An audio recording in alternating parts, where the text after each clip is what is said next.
Laura. Thank you so much for being here today. We're super excited to get to interview you. I would love if you could introduce yourself. Thank you. Thank you, Courtney, and thanks for having me today. My name is Laura Elizabeth, and I am from the Atlanta, Georgia area. I've just recently written and published a book that is set in one of my favorite places, which is Daufuskie Island, South Carolina. In my story, I refer to it as Mongin Island, but it is set there. It's based on that place. And I am a professional in the consulting industry, but I have a lot of experience in a lot of different industries, and writing has always been a passion of mine. So I'm happy to be with you today to talk about this book. Amazing. I would love if you could tell us what your book is about. Sure. All Is Now Lost is a cozy mystery. And so a cozy mystery is a mystery that is solved by an amateur sleuth. So I have in my story my main character. Her name is Car. Car starts her life over on Mongin Island, and she opens a bookstore. And that bookstore becomes a community gathering place for her friends and some of her neighbors and a lot of the visitors. And while that she's getting her business up and running, she encounters a mystery that she is asked to participate in solving. And so she needs to rely on some of her newfound relationships and that community that she's built. And she works together in a collaborative fashion to solve this mystery in and amongst all the beauty of Mongin Island. Love that. What inspired you to write your book? It's actually kind of I think, an unconventional story of what led me to writing. We went to Daufuskie many years ago, about 15 years ago, and we went there on a whim. We always call it our YOLO vacation. We were supposed to be going to the Grand Canyon, and we had someone watching our dogs, and that person canceled. And so we needed to frantically search for a place that we could vacation that was pet friendly. And so Daufuskie came up in our Google search, and no one we had ever, spoken to, no one we knew had ever been there before. We were like, why not? Let's just go. And when we got there, it was one of those experiences that when it happens to you, you just know that that was the place that you were supposed to be at. It was like all the pieces just fit together. We had fallen in love with this island. And we ended up buying property and thought we were going to be building a second home and living there kind of in the summers with our children. And shortly after that, the resort went bankrupt and the island really suffered economically. And it had been through a series of really hard times. And we never built our second home and always had a lot of dreams for the island. But during COVID, while I was not in my professional office, I was working from home, and I started dreaming about what could be on Daufuskie. And I became inspired to get involved in a project of connecting people to learn more about Daufuskie and maybe invest in Daufuskie. And that project took me, by LinkedIn and social media all around the world, connecting with people and doing visits to the island with them to share all that Daufuskie was. After that project kind of came to its conclusion, I reconnected with a colleague from college, and that person said, "Hey, what have you been up to?" And I said, "Well, we've lived here and I've worked there and I've done this job and I've, done all these things." And I told him about this project that I had been working on. And the project was just something that I did it was a passion project. I wasn't paid. I didn't, it did a lot without anyone even knowing that I was even doing it. And so there was no glory in it. There was no payoff except doing something that you feel called to do? And he said, that's, an incredible story. I think it would make a great book. Let me connect you to somebody I know who is publishing books. And so he introduced me to someone who became my publisher. And this person said, that's a great story, but at the end of the day, it's a hard nonfiction story to tell because you're kind of an unknown entity. And he said, I encourage you to write a fictional story if you want to tell a story about this island. And that was the seed, that was the door that opened for me as an avenue to tell people about this island and this place and this point in time in a way that could introduce them to characters who helped tell that story, the sense of community, starting over, building a life that is different than the life you anticipated. All of those components are in this story. So while it is a mystery, it has shades of my own life and just a lot of feeling about how special this island is, not only to me, but to my family. So, and I want people to share in that with me. Love that. When you were writing your book, who were you thinking of when it comes to who the book is for? I really think that the book is for actually the island and my love for it. It's just a really hard thing to explain.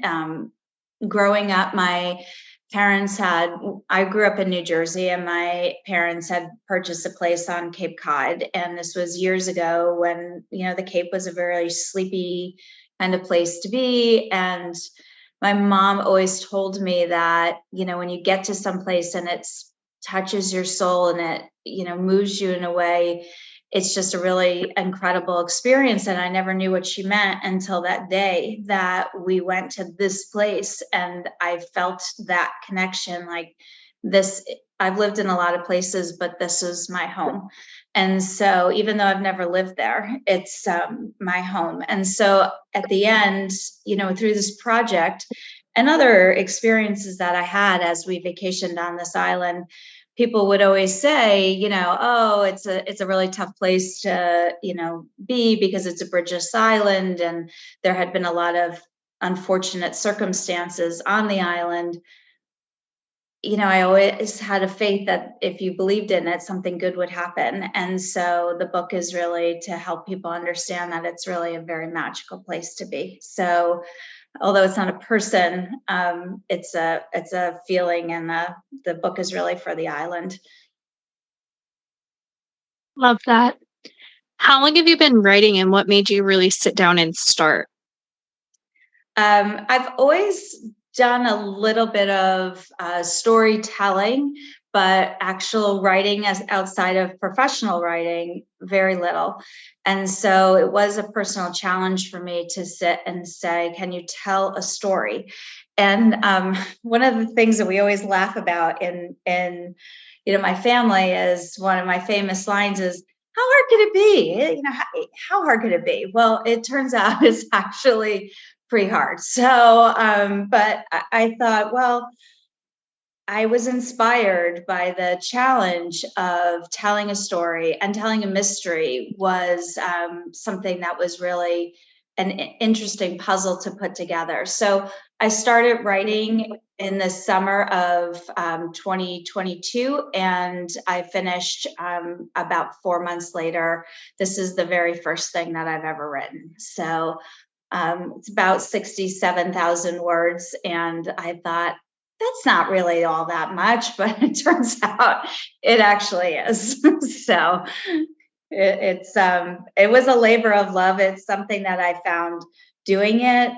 I really enjoyed doing it. The thing I enjoyed the very most was bringing characters to life and being in their mindset and telling the story from their perspective, and giving each character a voice in the story at a different place and time, having a role, and really exploring those relationships with each other so that they built that community that I was trying to portray. And so that was really the most fun that I had, was having the dialogue and the senses around them, like building that vibe, the vibe that the characters had between each other. Um, it was really, I just thoroughly enjoyed it, even more than I thought I might. So that was just an unexpected treasure of the writing process. I loved it. Love that. What is your schedule like when you are writing a book? So I do work and during, outside of the home. And so I'm gone out of the house probably 10 to 11 hours a day. So most of my writing would happen, at the end of the day after everything else is done. I would be thinking during the day in my downtime, something that I wanted to accomplish. And it didn't always work out so methodically. Sometimes I would need to go on the weekend and really just spend a couple hours writing. But even when I would say, all right, I'm going to block off this time, sometimes the words didn't come. I actually found that I did my best writing and I was the most proficient when I was on the island. And when I traveled there, I was very inspired. So I would always set up a couple of my favorite pictures of the island if I was not there, and kind of get myself into that vibe. But most of my writing happened in the evenings and on the weekends around life, around other job, work, responsibilities, family, and all the rest of it. So I did always kind of keep a notepad near me so that if something came to me, like words or phrases that I wanted to add into the story, or I'd be thinking as I was driving, maybe, I had this scene and maybe I could tighten it by, adding some other dialogue or changes I wanted to make. I would jot those down and then attack it, one time permitted. But having a lot to do for me makes me the most productive. I find when I have a lot of free time, I just kind of dilly dally and don't focus. So if I'm on a schedule, I do a lot better. So that tends to work for me. I need guardrails around what I'm doing in order to be the most productive. So that seemed to work for me. Love that. What do you need in your writing space to help you stay focused? I need to have a clear, uncluttered writing space, really just my laptop, my notepad, and I also need some background music that it doesn't have words. Words make me start humming along, singing along. So piano music works well for me. I also like a eucalyptus candle, which is very oddly specific, but that does just sets a good mood for me. So, but really just something very clean and simple, uncluttered, and then I just get in a zone. And it's a lot of times I can hear the words of the characters in my mind, and then I just have to almost transcribe them. So it's a really cool thing to be in that zone doing it. Love that. What is your favorite writing snack or drink? Ah, um, definitely a big fan of reduced fat Cheez-Its. A big debate in our house because it doesn't matter. I can eat 50 pounds of them and not eating them as a diet food. But big debate that reduced fat Cheez-Its are not as greasy as regular Cheez-Its. Although in a pinch, I'll definitely eat a regular Cheez-It. So some reduced fat Cheez-Its and iced green tea. Those are my go-to. So I can make a Love meal that. out of that.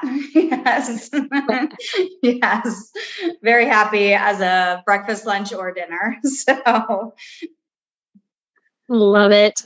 What type of books do you personally enjoy reading? I really enjoy reading almost any kind of book. Love a good mystery. My favorite mystery author is Elizabeth George. When I receive an Elizabeth George book, it's like winning the lottery. So love her writing.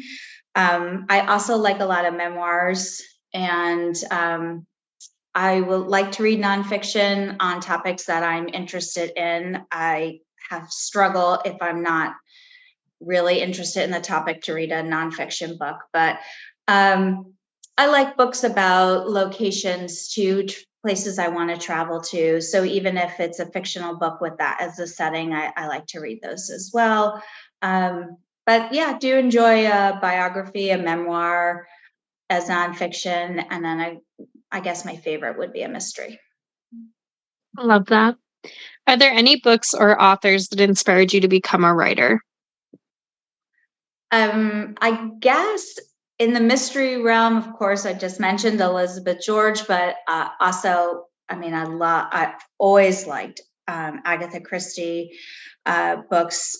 Used to read them all the time, all throughout different phases of my life. I would read a different Agatha Christie book, so always had one near me. But I just take a little bit of everything that I read and my experiences in my life and kind of use those as inspiration. I get a lot of inspiration from the people that I meet and the people that I talk to. I just really find people fascinating, their relationships, the way people relate to each other, the way people communicate with each other. So I get a lot of inspiration from people that I meet, even if they're people that I only know for a short time. I'm just, I've been incredibly blessed to meet people from all different walks of life and all around the world. And there's just such interesting perspectives as you talk to people, and they encourage you to open your mind up and learn something from everyone that you come in contact with. And I find that to be a really big inspiration as well. Love that. What type of books did you grow up reading? Did you have an all-time favorite? It's kind of a reoccurring theme because when I was in elementary school, it was a big treat to go to the library in the school library and pick out Encyclopedia Brown mysteries. And I used to love those because you would get to the end and they would have like a little clue at the back and you'd know whether you solved the mystery correctly. And then that was always a big treat for me. And then growing up, we didn't really have a lot of resources for to buy books. So we would go to the library pretty frequently unless we were traveling. And then we were allowed to, buy a book or two for the trip. And so whenever we would travel, I would buy a Trixie Belden mystery book, which was always like just the fabulous thing. And then I was thrilled many years later when I was at a library miles away from where I grew up, and I was with my daughter, and the library had Trixie Belden books, and it was like coming full circle. So I guess I've always liked mysteries in some regard or another, but I liked mysteries that had very strong sleuths in them that were not only smart, but that were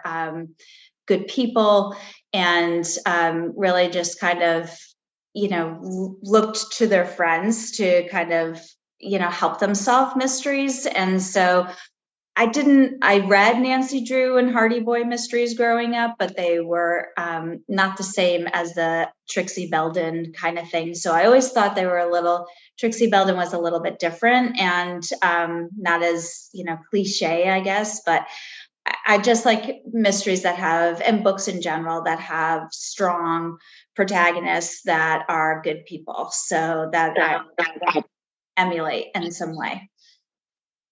Love it. Now, on the opposite side of that, as an adult, what are your favorite series or authors that if they come out with something, you're going to automatically grab it? So as an adult, for fiction, I love to read Elin Hilderbrand's stories. They're always set in Nantucket, and I love stories about Nantucket. I love Nantucket, and her stories are always a definite for me. Of course, I mentioned the Elizabeth George books. I love her books. They're always like 5, 6, and 700 pages long. And so those are big investments of time, and I love them. I also read a lot of kid books. So, but I don't tend not to read over and over the same authors. I always try and find something that is new and interesting as well. So I just like to read whatever kind of does grab my interest. And what people will recommend to me, always be willing to, I'm always up for a good book recommendation just to see if I enjoy it too. So Love that. What would you tell someone just starting out with reading again? what would I tell somebody just reading again? I would say if you're just beginning to really get into uh, reading and reading lots of different things, just keep trying different authors, different styles, different time periods. Open your mind to new things. I think it's great to find the things that you like that are comfortable and familiar, and that's really great too. But I think talking to your friends or coworkers or people that you meet about things that interest them, it helps you kind of set the tone for finding things that you may having an open mind. So I think you can really learn a lot and find new things that you enjoy by trying new things. Love I that. also you don't have to finish a book if you don't like it. Don't force yourself to finish a book if you really don't enjoy it. I used to be in a book club where people would say, "Oh, you have to finish." And I would feel like you don't have to finish. You don't have to do anything you don't want to do. So you don't have to. Read what you want. Love that. On the other side of that, what would you tell someone just starting to write their own book? I would say be prepared for some challenges and some stops and starts, and that's all very natural. I think if you have a story, be prepared to tell your story because there are people who want to hear your story. It's just you have the idea that you are going to bring to life new characters, a new place, and help people understand something that they have never experienced before is very exciting. So if you have been given the gift of having a story to tell, work your way through telling that story. There's a reason you have that idea in your head and in your heart, and people want to hear your story. So it may not be a million people, but it may just be a few people, and those few people are going to benefit by your story. So stick with it even when it's hard. Probably going to be harder than you think it is. It was for me. I thought I had a story and I could tell it, and there are challenges in it for sure. But it's a huge accomplishment to introduce your words to other people. That's really a blessing, not only for you but for them as well. Love that. What's one thing that people are generally surprised to find out about you? Um, hmm. I think people may be surprised to, I don't know, I'm surprised to find out what people will be surprised about. I think that they may be surprised to find out that we bought our piece of property while we were on vacation for the very first time, that we came home, under contract for the property that I'm not impulsive.